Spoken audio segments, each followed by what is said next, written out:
잠시 한번 같이 기도하겠습니다. 하나님, 주님의 은혜와 사랑을 감사드립니다. 복된 주일 주님 앞에 나와 높으신 주의 이름을 찬양하게 하심을 감사드립니다. 우리 마음 가운데 예수 그리스도로 인한 기쁨과 감격이 되살아날 수 있도록 이 복된 주일을 허락하심을 감사드립니다. 여기서 위로를 얻게 하시고 소망을 얻으며 치유를 받는 복된 주일이 되게 하여 주시옵소서. 부족한 종을 당신의 도구로 써주실 것을 믿으며 예수님의 이름으로 기도드리옵나이다. 아멘. 여러분 반갑습니다. 제가 잊어버리기 전에 감사부터 해야 될 것 같습니다. 우리 밀라노 찬양의 교회에 좋은 저의 후임 목사님을 여러분들의 교회가 파송해 주신 것을 진심으로 감사를 드리고 또 함께 기도해 주신 여러분들께 진심으로 감사함을 드립니다. 앞으로도 유럽 선교를 위해서 함께 기도하면서 하나님의 선한 뜻을 이루어갈 것을 믿습니다. 부족하지만 저도 기도합니다. 또 여러분들 함께 기도해 주셔서 이제 정말 95%의 크리스찬들이 있다고 하지만 캐톨릭이고 개신교는 1.7% 정도의 성도들이 있는 이탈리아입니다. 아주 미약한 곳이지만 그곳에서도 다시금 하나님의 놀라운 역사로 말미암아 부흥이 일어나고 생명들이 정말 주께로 돌아오는 놀라운 역사들이 있는 일에 우리가 쓰임받기를 원하고 그 일에 우리가 충성하기를 원합니다. 무엇보다도 일본에 흩어져 있는 4,000명의 일본인들을 구원하는 일에 제가 18년 동안 계속해서 기도해왔고 앞으로도 그 영혼들을 위하여 기도할 것입니다. 저희들은 그곳에서 선교하면서 많은 영혼들이 주께로 돌아온 것을 확신했습니다. 어떤 친구는 유학 왔다가 예수 그리스도의 복음을 듣고 우리 교회에서 세례를 받을 때에 이런 고백도 했습니다.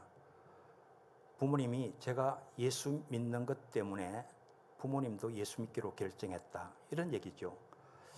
내가 아들이 믿는 예수라면 이제 나도 예수를 믿겠다. 그러면서 아들이 예수를 믿는 그 세례받는 그 소식을 듣고 부모님도 교회에 출석을 했다는 거죠. 일본이 예수 믿는 게 정말 어렵지 않습니까? 그렇게 사역이 시작되어서 지금까지 목회자들로 3명이 안수를 받아서 사역을 하고 있고요. 우리 교회 2분의 선교사님이 일본인 선교사님들이 함께 있어서 함께 예배를 드리고 있습니다. 일본 선교와 또 이태리 현지인들의 사역을 위해서 후임 목사님이신 김상원 목사님께서 더 잘 사역을 감당하실 것으로 믿고 또 여러분들이 파송해 주신 일에 대해서 진심으로 먼저 감사를 드립니다. 오늘 저는 여러분들과 함께 이 본문 말씀을 잠시 나누려고 하는데요. 제가 중학교 3학년 때 복음을 들었습니다. 중학교 3학년 영등포 교회에서 우리 학생들만 모여서 집회를 하는 모임이 있었는데 예수님의 얘기를 듣는데 너무 예수님이 멋진 거예요.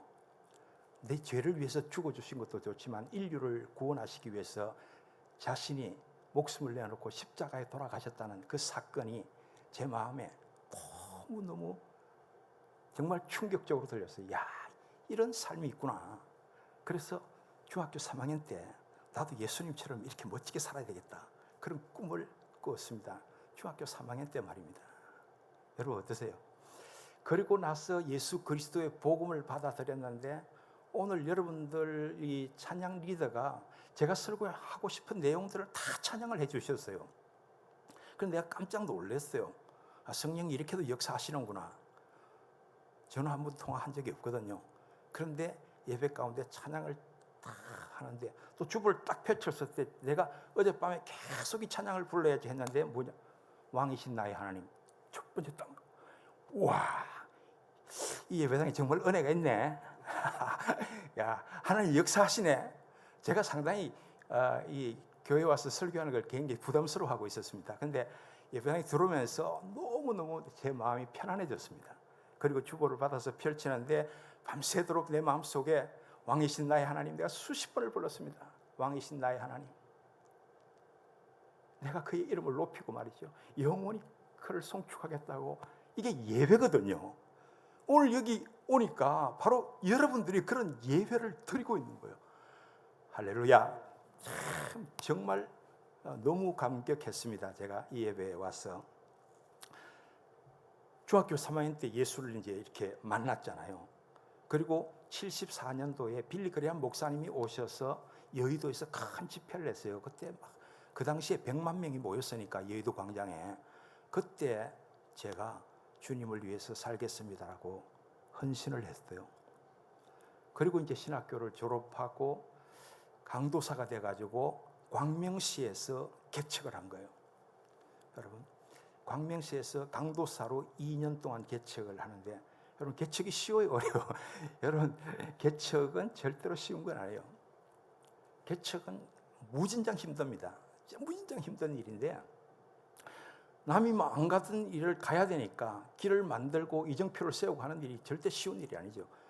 또 이제 갓 졸업을 하고 주의 일에 뛰어든 이 종이 엎드렸을 때, 교회를 한다고 했을 때 얼마나 불안했겠습니까? 얼마나 더 낙심이 되겠습니까? 여러분, 여러분들 같으면 이제 대학원을 졸업하고 초봉으로 직장에 입사를 했다. 취직도 잘 안 되지만 입사를 했다. 첫 출근해서 근무를 해야 되는데, 여러분 마음이 막 눌랄라 합니까? 그렇지 않잖아요. 염려도 있고 잘할 수 있을까 불안도 있고 그럴 거예요. 제가 2년 동안 강도사로 개척을 하면서 제 마음 가운데 정말 이 일이 힘든 일이구나. 그런데 제가 이 성경을 읽었어요. 내 영혼아 어찌하여 낙심하느냐, 내 영혼아 어찌하여 불안해하느냐, 여호와 하나님을 바라라. 그가 너를 도우심으로 말미암아 너는 영원히 찬송할 것이다. 이래. 이 다윗의 신앙의 고백이에요.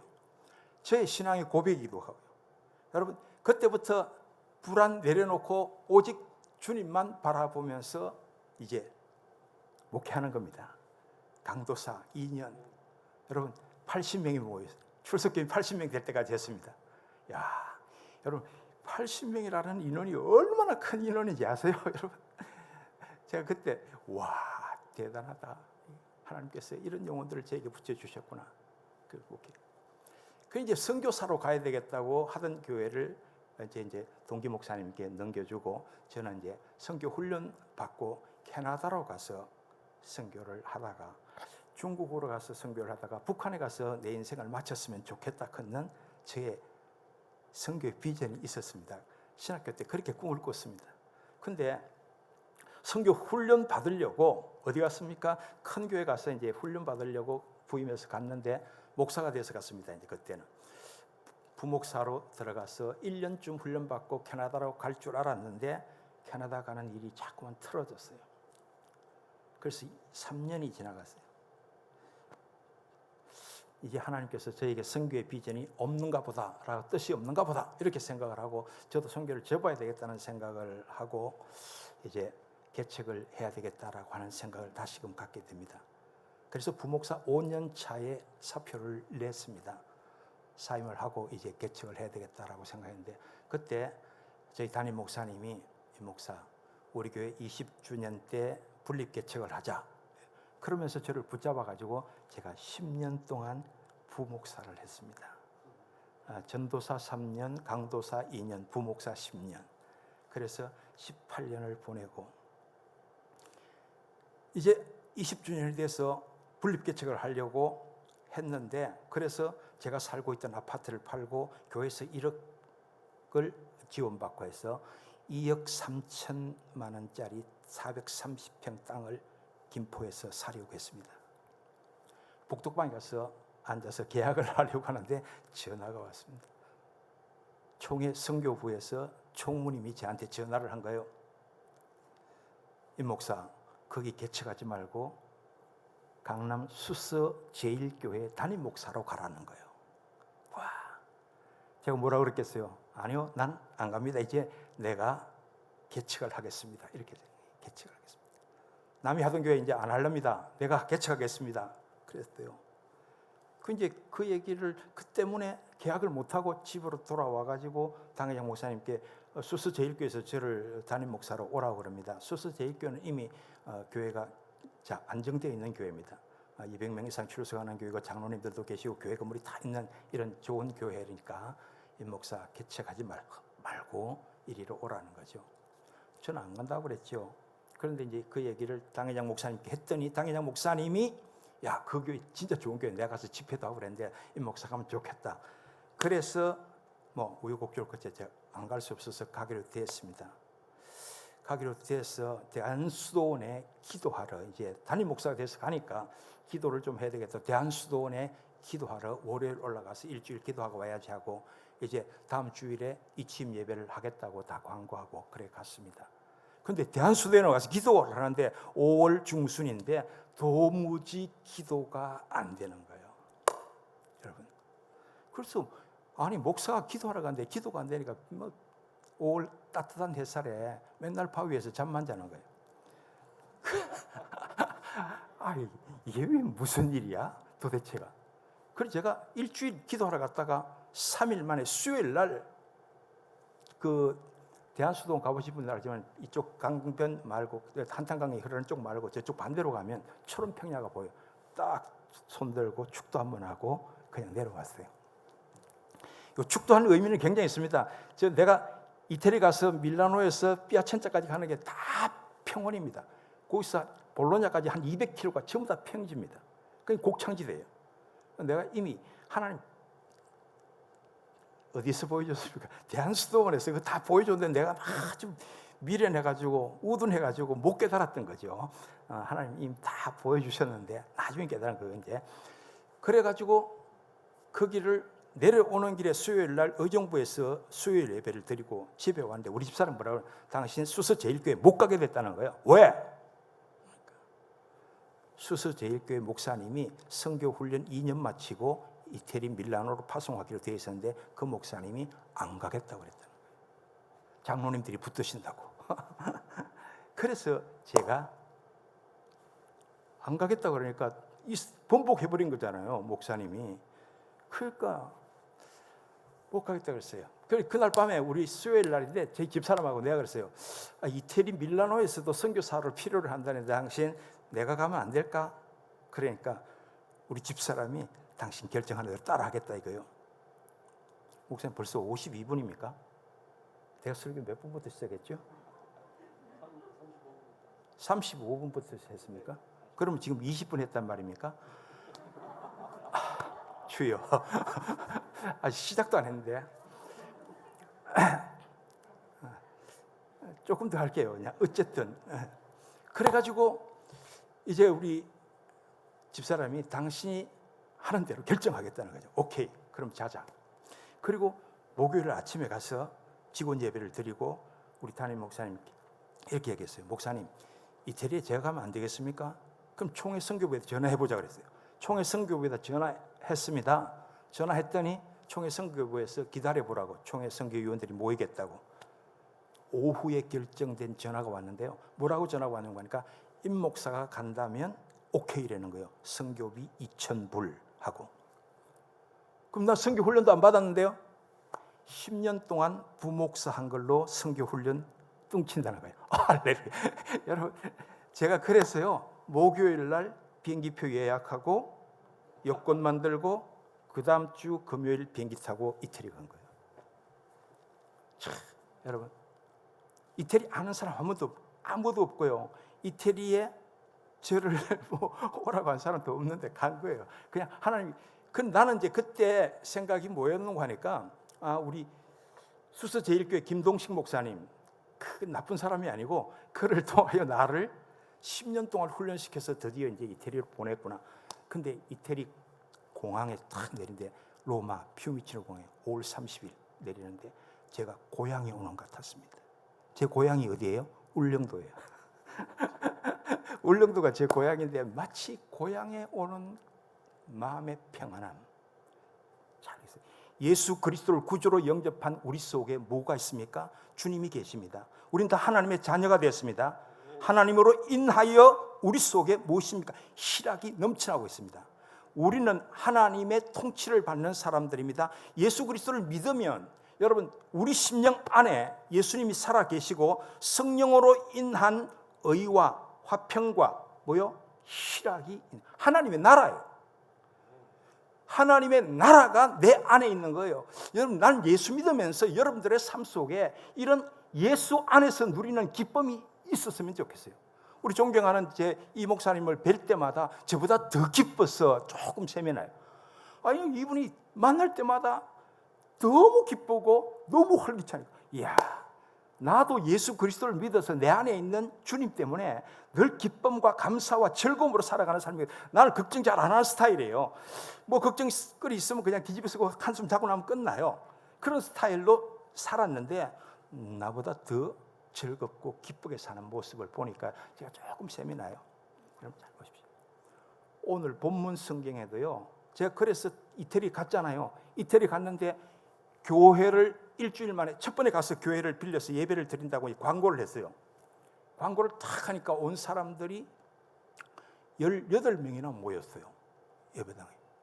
와, 그게 우리 고신교회 출신들 두 가정이 있었는데 그 친구들이 사람들을 모아가지고 18명이 돼요.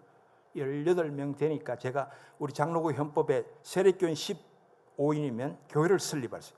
오늘 저녁에 교회를 설립하겠습니다. 그래서 밀라노 찬양의 교회 생겼는데 왜 찬양의 교회가 됐냐? 거기에 모인 사람들 중에 70%가 성악하는 사람들. 여러분. 그래서 그분들이 찬양의 교회 합시다 이래갖고 그래 찬양의 교회 하자. 그래서 밀라노 찬양의 교회 된 거예요. 여러분, 그다음 보세요. 그렇게 찬양의 교회가 됐는데 거기서 첫 번째 예배를 이제 드려야 되는데 그 예배 드리는 처소가 재활하는 사람들, 마약하고 막 나쁜 짓 하다가 이제 나와가지고 사회생활 해야 되는데 그 농가에다가 농사를 지으면서 그 농지 안에다가 유리로 교회를 지어놓은 교회에서 예배를 드려요. 그러니까 다 이렇게 여기만 막혀 있고 다 트여 있습니다. 유리로 온 들녘이 다 지금쯤이면 벼가 익어서 뭐 황금 물결이겠죠. 그런 데서 예배를 드리고 이제 거기서는 계속 예배를 할 수 없으니까 밀라노 시내에다가 교회를 얻는데 이태리에서 제일 첫 번째 개신교를 우리가 빌려서는데 첫 번째 개신교니까 루터 교회예요. 만남을 주선하러 갔더니 목사님과 재직들이 나를 안대요. 참, 제가 온 지 일주일 됐습니다. 뭘 어떻게 알아요? 로마에서 제 얘기를 들었다 그러면서 그 교회를 월세 15만 원에 빌려주셨어요. 여러분, 그 교회에서 우리 교인들이 200명 모일 때까지 모이다가 쫓겨났어요. 야, 여러분, 그리고요, 우리가 살고 있는 사택, 지금도 제가 그 동네에서 살고 있는데요, 이태리 사람이 집을 전부 수리해 놓고 한국 사람 주겠다고 기다리고 있어요. 여러분, 교회는 겉으로 말하면 제가 늘 전원교회를 짓겠다고 하는데 앞에 아름다운 나무들이 쫙 있고 교회에 담장 있는 굴로 쫙 덮여 있고 늘 꿈꾸던 교회가 거기 다 있었던 거예요. 그런데 이태리 가서 하나님이 이렇게 잘 준비해 놓으시고 저를 보냈구나. 여러분, 하나님 살아계십니다. 하나님 역사하고 계십니다. 여러분, 오늘 예배당에 오신 여러분, 절대로 선을 행하다가 낙심하면 안 돼요. 예수 믿다가 낙심하면 안 돼요. 여러분, 사랑을 베풀다가 낙심하면 안 돼요. 친구들에게 복음 전하다가 낙심하면 안 돼요. 그건 사단이 좋아하는 일이에요.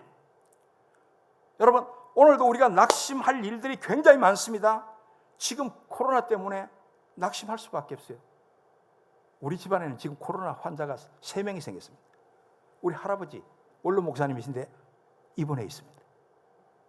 우리 처남 목회자입니다. 보스턴에서 목회하는데 한국 들어왔다가 코로나 걸렸습니다. 주사 다 맞고 온 거예요. 그 아들 코로나 확진자입니다. 난리가 난 거죠. 이런 환란이 세상에 또 어디 있습니까?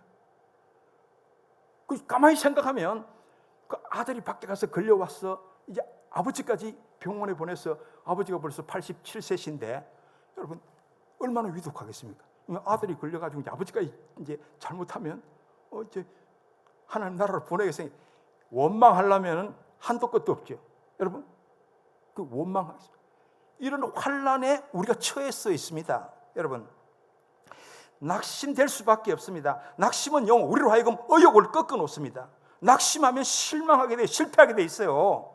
신앙생활도요, 때때로 낙심하고 절망할 수밖에 없는 순간들이 엄청나게 많은 거예요. 오늘 본문에 나오는 이 아삽의 시, 아삽이 누굽니까? 찬양대 대장입니다. 쉽게 찬양대 대장. 그런데 하나님이 자기에게 축복을 주셔야 되는데, 아니 믿지 않는 사람들에게 축복을 줘가지고 죽을 때도 뻔뻔하게 죽고 아무런 문제 없이 죽고 돈도 더 잘 많이 벌고 가정에는 너무 평안하고, 그래서 속이 상한 거예요. 아니 돌아보면 돌아볼수록 괘씸한 거예요. 그래갖고 이 문제 때문에 막 고민했어요. 막 고민했다고요. 정말 고민했어요. 그런데 문제가 어떻게 해결됩니까? 내가 성소에 들어갔을 때에라야 비로소 그 문제가 해결돼. 성소에 들어갔다는 말이 무슨? 여러분, 예배당에 왔다는 말이 아닙니다. 성소도 지성소 있고 뜰이 있고, 여러분 성소가 있고 그렇죠. 예배당에 오면 예배당에 왔다는 말이 아니고, 여러분 그가 성소에 들어가서 하나님을 만났다는 거예요. 하나님을 만남으로 문제가 해결되는. 오늘 여러분 우리의 삶 속에서 이렇게 많이 일어나고 있는 낙심될 이유들이 얼마나 많습니까? 저만 해도 그렇잖아요. 여러분, 내가 갑자기 비행기 타고 이태리에 갔다 아무것도 없는 데서 선교사 됐는데 좋아요. 1년은 선교비 2,000불씩 받아서 사는데 그 다음에 뭐가 되는지 아십니까? IMF예요. 1,000불 갖고 살아라는 거예요. 어떻게 살아요? 집세만 1,300불인데. 여러분, 그런 환난이 왔을 때에 낙심되는 일들 앞에서 우리가 어떻게 그런 낙심된 일들 앞에서 요 하나님을 바라볼 수 있는 거죠. 여러분, 난 내 안에 있는 이런 예수 그리스도를 바라보고 믿음으로 그분께 가까이 감으로 모든 문제가 해결된다는 거예요. 여러분, 오늘 내가 제목을 여호와께 가까이 함이 내게 복이다 그랬어요. 오늘 결론이 그거 아닙니까?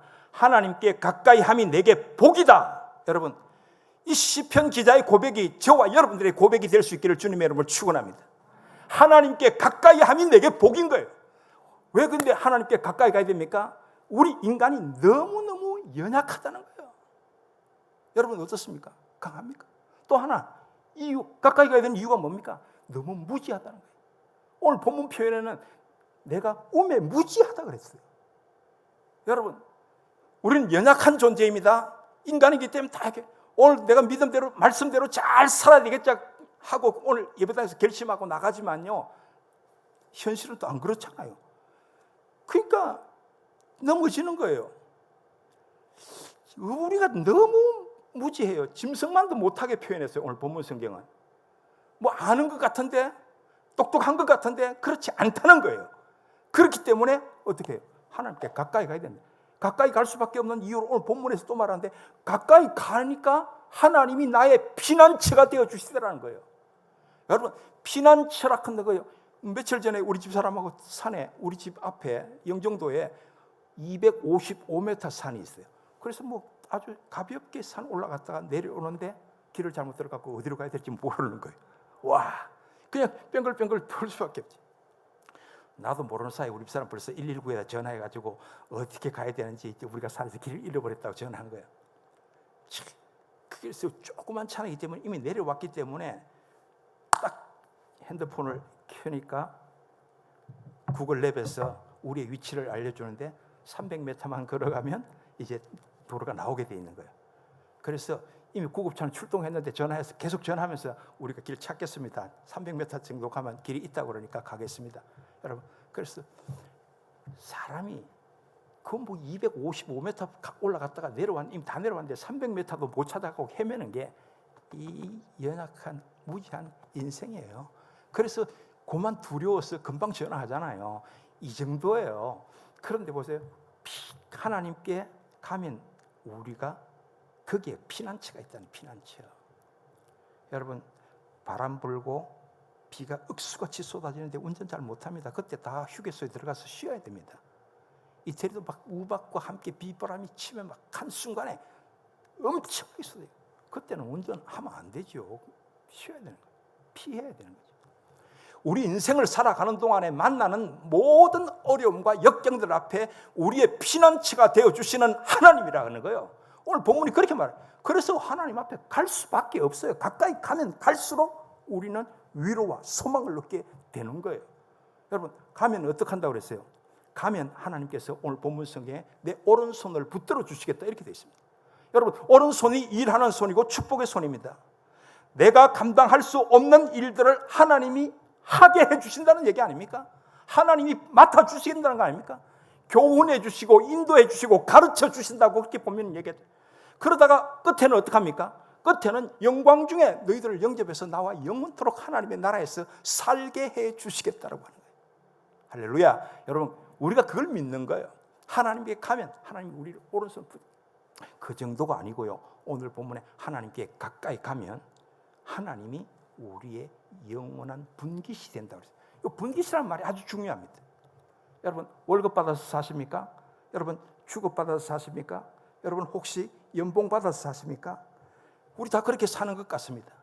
그러나 예수 그리스도를 믿는 사람들이 정확한 고백이 있어야 됩니다. 주급, 월급, 연봉 받아서 사는 것이 아니고 하나님의 분깃으로 사는 것입니다. 여러분, 왜 내가 하나님께 가까이 갑니까? 내 안에 왜 예수님 살아계시다고 그렇게 고백합니까? 그분은 나의 왕이시고 그분은 나의 주이시고 그분이 나의 영원한 찬양을 받으실 하나님이라고 고백하는 이유가 무엇입니까?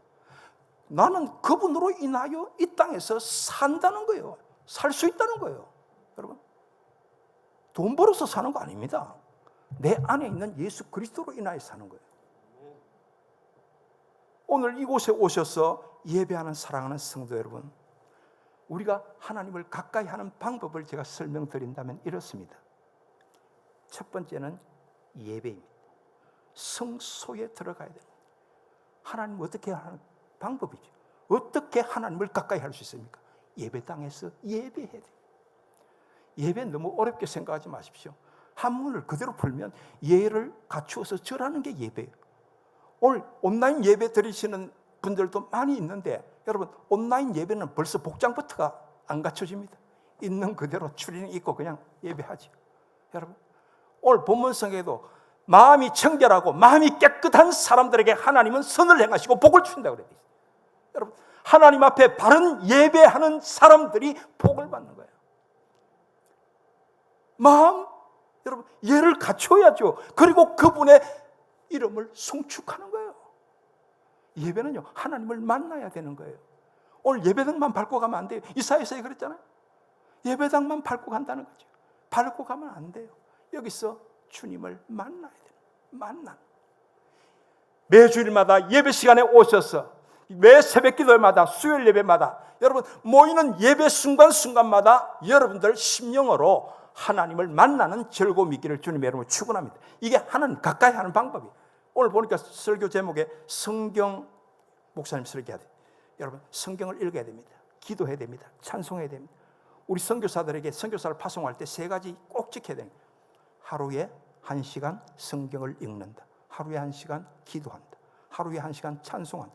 이건 선교지에서 자기의 영성을 지키기 위한 기본 프로그램이에요. 이걸 안 하면 안 되는 거예요. 꼭 해야 되는 거예요. 여러분들도 하나님을 가까이 하는 방법은 첫 번째는 예배예요. 두 번째는 성경을 읽는 거예요. 기도하는 거예요. 찬송하는 거예요. 오늘 마지막 결론에 이렇게 되어 있습니다.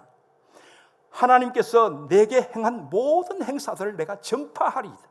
여러분, 하나님을 가까이 하는 것은 내 속에서 역사하셨던 그 모든 행사들을 다른 사람들에게 전하는 것입니다. 전도하는 것입니다. 여러분, 전도하는 삶이 하나님을 가까이 하는 것입니다. 제가 한국에 와서 느끼는 것입니다. 여러분, 왜 교회가 이렇게 위축되어 있습니까? 왜 사랑하는 성도들이 위축되어 있습니까? 교회가 무슨 나쁜 짓을 그렇게 많이 했습니까? 우리가 하고 있는 일들은 우리가 선한 일들을 하고 있습니다. 여러분, 하나님의 말씀을 순종하는 것이 선한 일입니다. 여러분, 하나님의 말씀에 순종해서 여러분들이 예배하고 이웃을 사랑하고 이웃들에게 소망을 나누어주고 생명의 복음을 전하는 일이 얼마나 선한 일입니까? 무엇 때문에 위축되어 있습니까?